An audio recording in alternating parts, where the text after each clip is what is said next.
Hey guys, what's up? This is the Super Soldier, Sayed Umar Ali, coming to you from Pi again. So I wanted to continue in this video developing the state of beast mode-ing that we developed in the first video. So if you haven't watched the first video, I would recommend watching that first, even though this should be independently valuable. Um, so, basically, one of the things I wanted to talk about that the beast mode, or what someone does in beast mode, is this philosophy of synergistically stacking stimulus to the physiology, to your own physiology, such that you are maximizing the adaptation of your own body, of your own organism, of your own physiology in a certain direction. So, there's no universal athlete, like sprinters and long distance runners are famous examples, right? Sprinters tend to be built. They're like pure, like very apparent muscle sculptures, right? And like long distance runners are like anorexic looking. And so your body adapts in a particular direction. There's no like omnipotentness to like like CrossFit type stuff. You want to be a well-rounded athlete, push like endurance metrics as well as intensity metrics, push like endurance as well as like size and strength, and it's a good mix to do that for sure. And I definitely integrate that type of philosophy, but at the same time, um, someone who fully optimizes for endurance and someone who fully optimizes for intensity or short bursts, and then someone who tries to like do both to some degree, all three of those options are going to be very different. So this philosophy of synergistically stacking stimulus means like giving your body different stimulus that will adapt your physiology in the same direction, like push it in the same direction in different ways, and giving your body frequent stimulus for whatever optimal time per occurrence of stimulus, such that your body starts to like adapt pretty fast and pretty strongly to this way of being, right? Now that's like an abstract way of saying it, so I'm having difficulty saying it, so let me go into the details of what I'm trying to communicate. And so in this video I'm going to talk about two examples, right?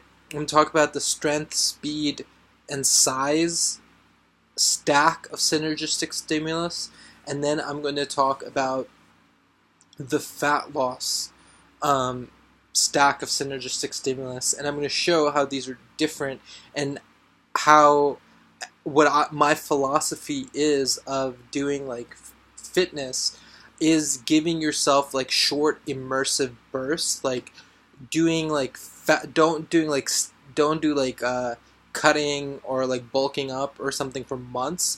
Do like 3 days of intense fat loss, and then do like 4 days of like intense hypertrophic muscle growth, and then do another 3 days of intensive like metabolic increase or fat loss, and then do another like week of like full body explosive movements like Muay Thai type workouts, right? And so to vary your workouts, but like the period is smaller, and there's a reason for that, and we'll go into it. It's because when you do a lot of, like, for example, you do a lot of Muay Thai, your like cardiovascular capacity and like you access like muscle strength that you've like never accessed before. So at the gym, the most you might have ever done is like 30 kilograms per arm, like when you bench, right? But after doing Muay Thai for like a week, you'll start benching more, and I think it has something to do with like the nitric oxide effect and like the angiogenesis and just like the much more like versatility and adaptability of like your circulatory system in your body, especially if you're coupling it with Muay Thai, a Thai massage. It just goes through the roof, right? It just goes through the freaking roof.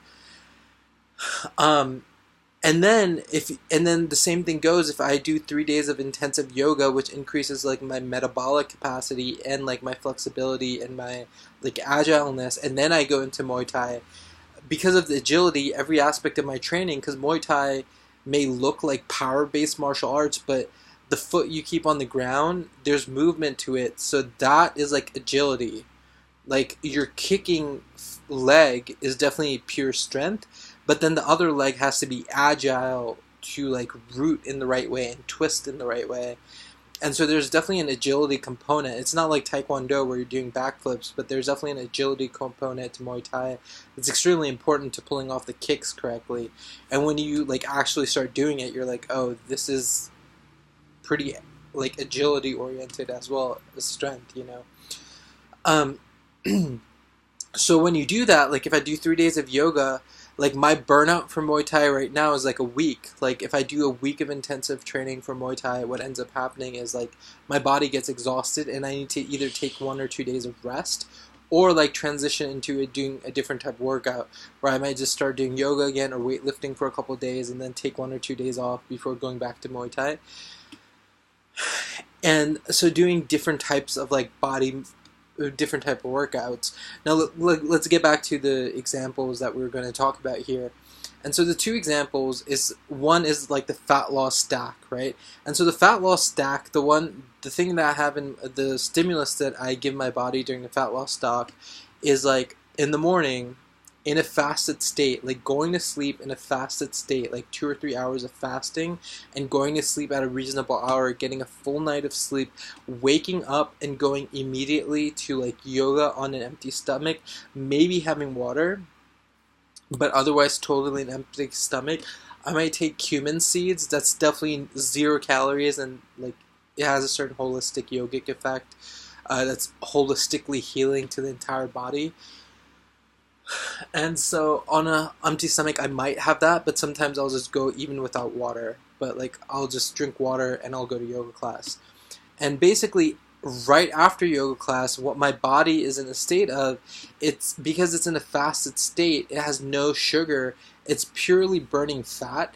And so when it's burning fat, and especially the type of movements, if you're doing yoga vinyasa especially, what you're doing is you're holding poses with stability. This is Hatha Yoga more. It's like you're holding stable poses that require your muscle to, in a stable and non-moving, like a still position, to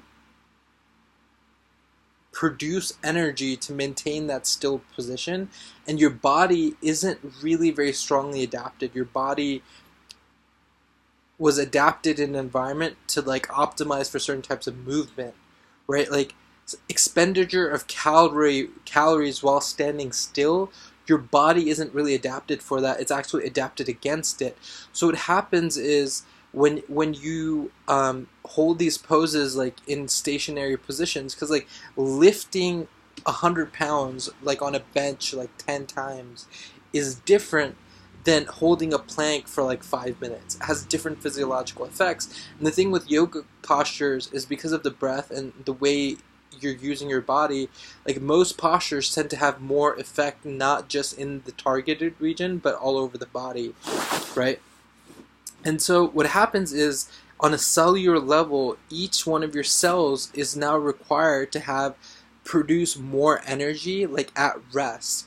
And because it's required to produce more energy at rest, it has to have more mitochondria, it has to have bigger mitochondria, it has to have a higher number of mitochondria, and then it also, what happens, it stores more energy within the cell, right? So there's more energy stored within the cell because your body adapts to the fact that sometimes your body is going to need to spend a lot of energy, a lot more energy than it's accustomed to now.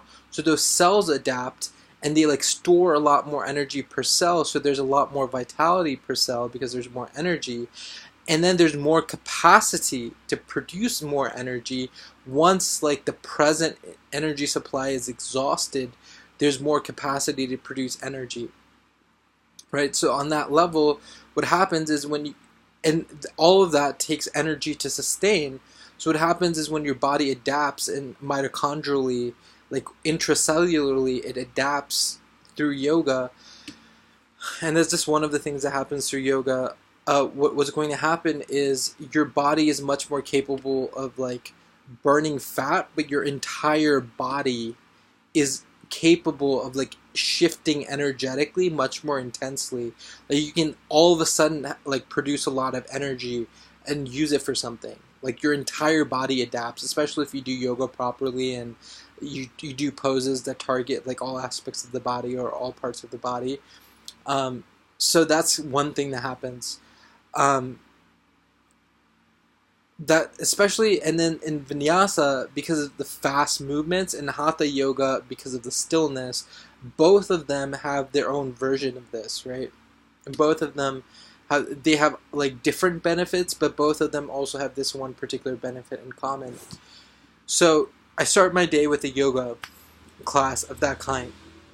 Right after yoga, what I'll do is I'll go have a high fat and high micronutrient meal, because my body isn't like, my muscles aren't really torn up, but they are really fatigued, and they're looking on a cellular level first, on a systemic level, to like wash out the fatigue. So for that, like, water is important, right? But they're also looking on an intercellular level to build up the cellular capacity to store energy and produce energy. And so at that point, having a high fat meal and a high micronutrient meal, one thing that happens is fats help micronutrients get absorbed more, right? So like guacamole dip and like a carrot beet juice or something of that sort. Or, second thing is I want to make my metabolism go faster. So these are the options that I have freely available in Thailand or where I'm living in Pai. Definitely coffee. So one thing I might do before, like, either I'll do yoga in a fasted state, or I'll take something with no calories that like has holistic energetic effects in the morning, like black cumin seeds. Or I can also go on coffee and fat is sometimes how I do it. And I vary like doing yoga in a fasted state in the morning and doing it on a coffee and fat state in the morning. So if I take coconut oil and coffee in the morning, the coffee will help the coconut oil digest, and coconut oil will be absorbed preferentially and processed through the liver to produce a fat metabolism that is similar in some ways to sugar metabolism, and that will give me energy, but it won't spike my insulin, right? But the thing with the coffee is it's also going to kick my metabolism into high gear with zero sugar in my body to be used, and therefore the fat will be used more effectively. So coffee, and then also coffee has angiogenesis or angiogenetic effects. I don't know how to... Yeah, angiogenetic effects, which also correspond to parts that also re-emphasize certain aspects of yoga and angiogenesis, right? Okay, so I'll have like a high nutrition meal. So like juices, I don't really like salads. It's not my thing. Every once in a while I'll have it to switch it up. I think it cleans out the system, so it's good to have sometimes. But I'll usually just have a coffee with milk, a toast with butter, but like whole wheat, like really good wheat. So it's not like it's fast carb. It's not fast carbs. It's like slow carbs. Or I'll just have like a guacamole dip or something. And then I'll have juices like beetroot juice, wheatgrass shots, carrot juice, ginger juice, stuff like that, right? Like, so nutrition, especially the like beetroot juice and like wheatgrass shot, it's like amazing. It's amazing that they have a place here that I can get that in the morning, really cheap, right? So I'll go do that. And then after that, like, either a cold shower, or there's a nice river here that's pretty cold, like a dip in the river. But when you do the river dips, what happens is like you have to do, it's about frequency of exposure, and then it's also like about fullness of exposure. So it's not like about like diving in the water, getting out, letting it dry, then diving in the water, immediately getting out, let it dry, diving in the water, immediately that's not it. It's more about like going into the cold water, getting accustomed to it where it feels comfortable now, staying in it for like 4 or 5 minutes at least past when it's comfortable. And part of it's enjoying it. So like enjoying the experience of like, enjoying the experience of like just being in a beautiful place, being naked in the natural body of water, being immersed in it. My spirituality has to do with water purification and stuff too. So like letting the energetics of it like kind of cleanse you, like cleanse your soul in a way. Like just learning to appreciate it will like get you there more frequently, right? Like just as like if you start working out with awareness and start like actually enjoying like the sensation of lifting like heavy weight, you know, it's kind of like that. So you do that. So you're in there, like say it takes you 5 to 10 minutes to get accustomed.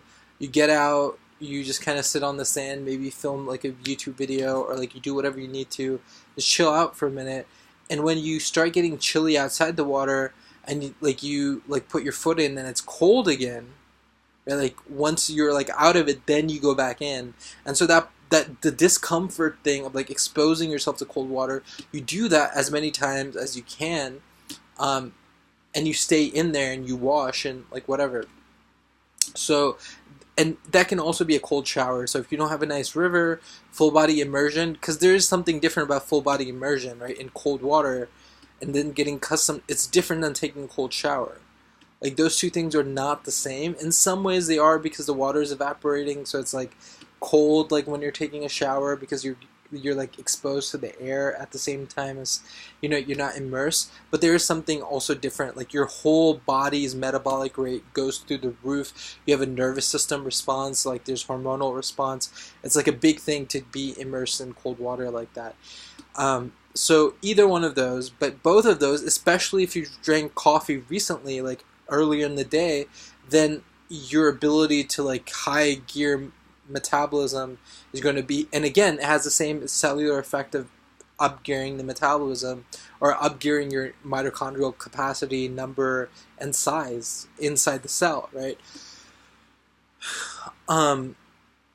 So what happens after that, like another stimulus, is then you might come back and there's a white Buddha right by my house. So you just like climb up the stairs, like you climb stairs, but not running, not sprinting, but just like a walk, or you hike up like uphill, or like you go for a hike, or you just go for a long walk, or like whatever, like you just do endurance, like working out. At this point, if you've already done this stimulus, then you know, you don't want to exhaust yourself. Or you could go to the gym and do some, this is the next workout where like another thing that goes well with this is if you do full body, high rep, weighted movements, right? Like at the gym, what that does is it starts storing more energy and water inside your muscles. It stores more energy and muscle inside your muscles. And so what that does is, you know, that myth where like when you have big muscles you can eat more, a part of that is more scientifically described is like when you're lifting weights, high rep, and your body's adapted to store, because of high reps and weightedness is designed to, your body adapts to storing a lot of energy throughout your body, throughout your muscle body, right? And then when that happens, that's also synergistic with everything else we've talked about. This is also probably a good day to do meditation, right? Meditation, there's like a lot of, that's going to synergize with this type of day. And then like the last thing is just doing yoga for a second time.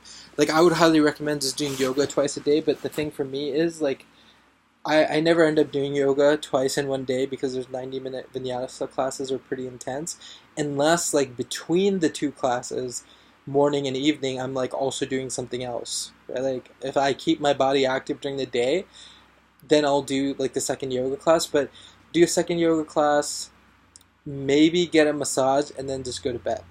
And depending on how much stimulus you've given your body, and again, like we're giving the body synergistic stacks of stimulus. So what that means is like if 2 or 3 stacks of stimulus cause angiogenesis, like massage, cold shower, and and like yoga, right? So do those on the same day, and do them like with enough space to where like the adaptive response is already in process, already in motion toward like significantly to where you're not disrupting it, right? Like when you're not disrupting it.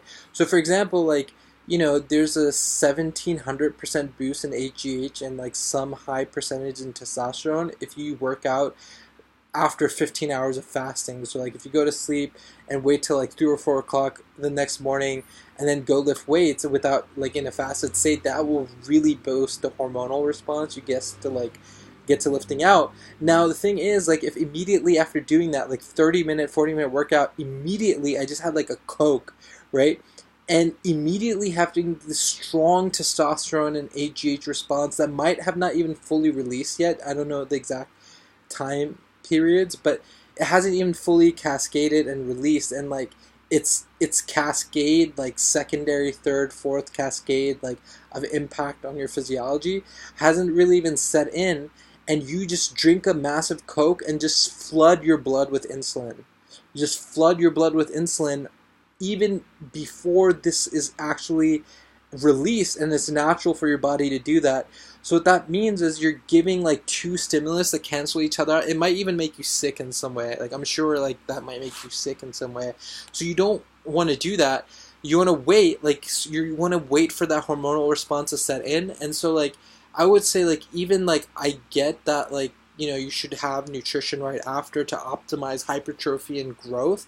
But on the day when you're like optimizing for like hormonal response, I would actually sacrifice like getting the like most hypertrophic or muscle growth out of the workout, and therefore I might only do a 30 or 40-minute workout, keep it short, maximize for that, and like immediately after maybe have some protein, but not like, because even a lot of protein will like a little bit of protein and maybe a little bit of sugar, or I would probably just go an hour later before I ate.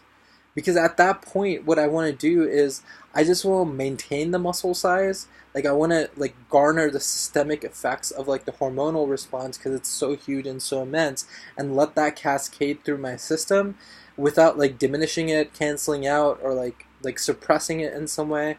And I just want to maintain, like I want to minimize muscle loss, and one day of doing that won't, like, you won't lose muscle size, but like it might be like an hour later, once I'm like I feel like the hormonal thing move through me, then or like based on research objectively I know that like I've gotten it clean, then I might have like a Coke or something to stimulate the insulin so that like my muscle stops breaking down, and then I might have some protein to like then maybe grow it a little bit, or at least keep it at the same size it's been, right?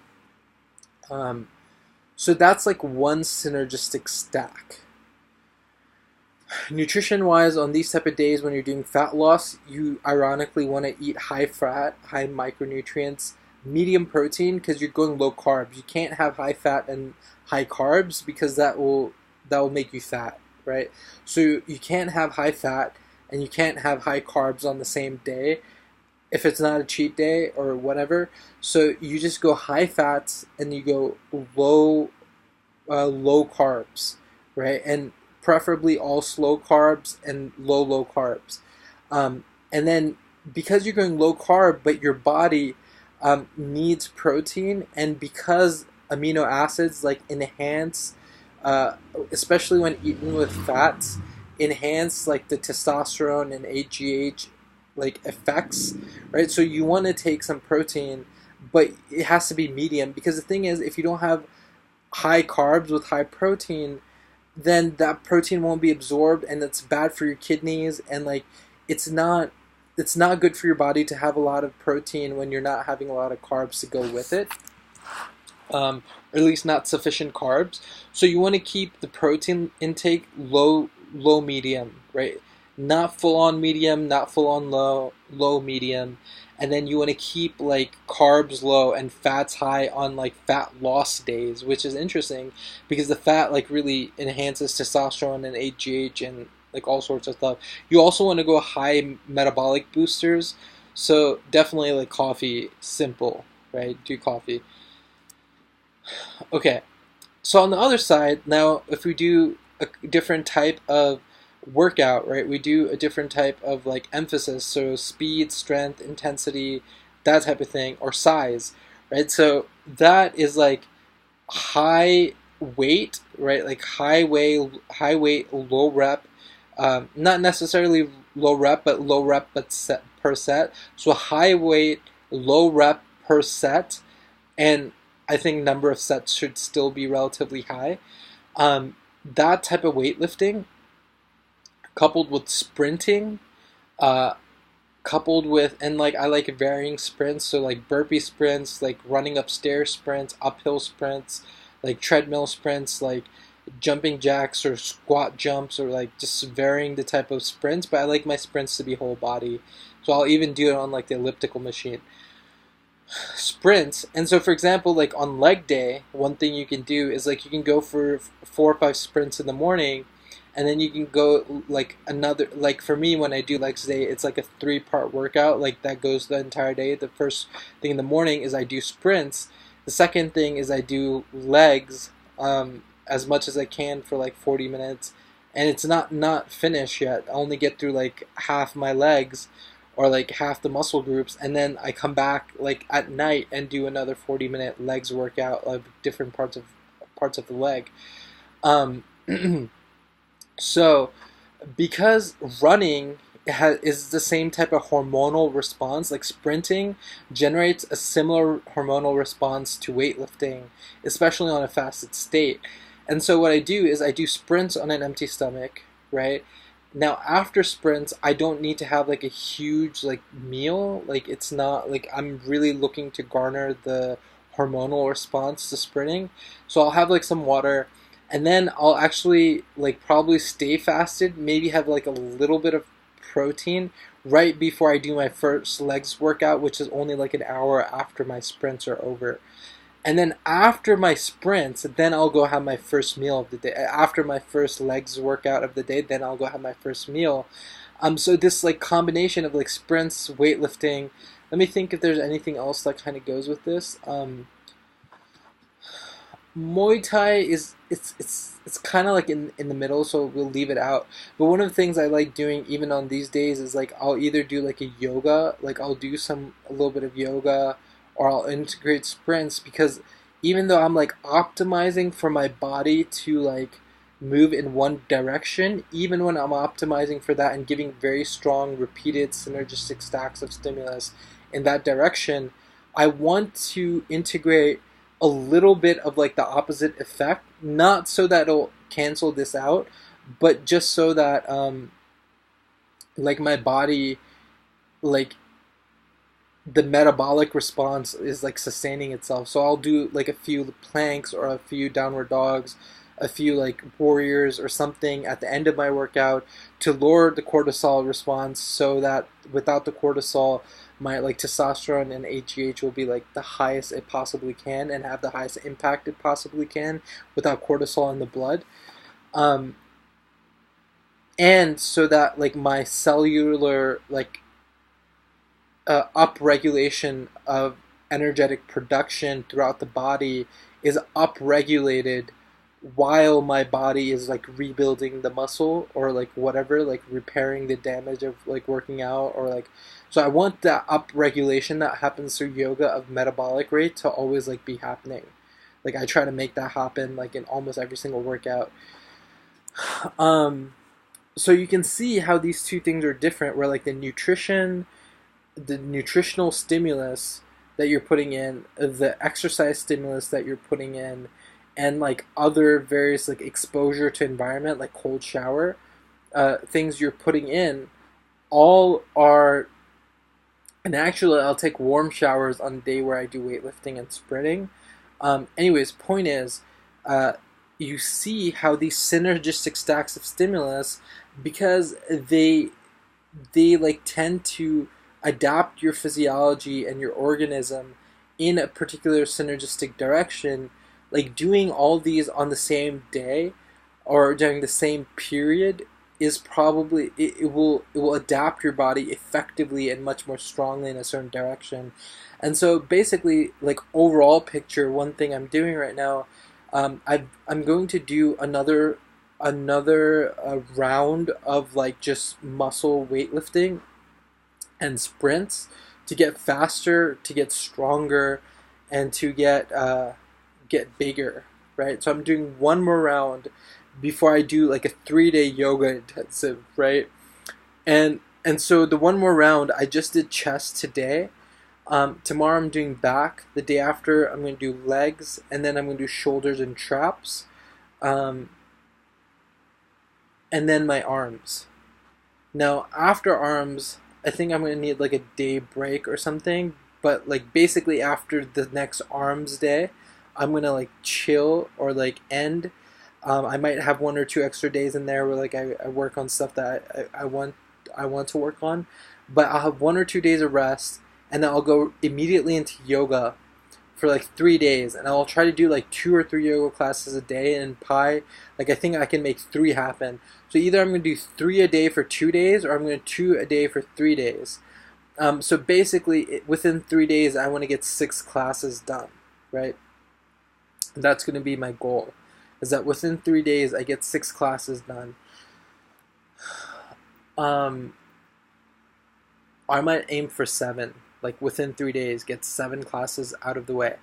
Now, when I do that, on those same days, I'm going to do all the other cold showering, like river immersion, like fatigue training, meditation. I'm going to do all those on those days. And my objective is going to be to document the fat loss. Like you can see the muscle growth very apparently with me, but you'll see the fat loss in 3 days. I'll lose some percentage of my body fat, because my body will be adapting to novel stimulus. And that's the other thing about this, is like if you keep mixing it up, like your body keeps adapting to be better and better in different ways, but it never gets adaptive exhaustion where like it can no longer adapt in a certain way because there's other ways it needs to adapt further in that way that it hasn't yet. So you're constantly cycling and improving all aspects of your physiology and like making everything synergistically better.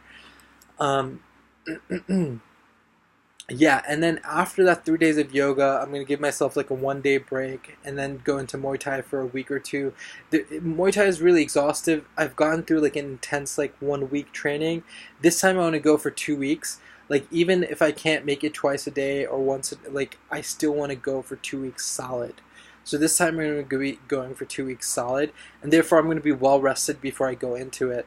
Now, that was a little bit about synergistic stacks of stimulus and how I'm using it in my own evolution right now, or the adaptation of my physiology or the development or of my organism. Anyways, I hope that was beneficial. Leave comments, subscribe to this channel, hit the notify button. If you want to help the super soldier or beast moding in Pi to come to life, then consider just PayPaling me like $1, $10, $100, $1,000, whatever you can afford to give to invest into this type of content. The more money I have to do this type of stuff with, the better I can make the videos. I'm planning on talking to experts in Chiang Mai, creating a network of doctors who I'm fully like engaged with about my own health and my own super soldier development and physiology, and they're going to be regular guests on this channel. I'm going to get regular biometric testing and discuss it with experts so that, you know, like health optimization is basically my passion, and I want to help you guys do it too. I'm kind of like the guinea pig, but I'm also benefiting because I get to do all of this because you guys watch. So please do comment, please share my content, and talk to you soon. Bye.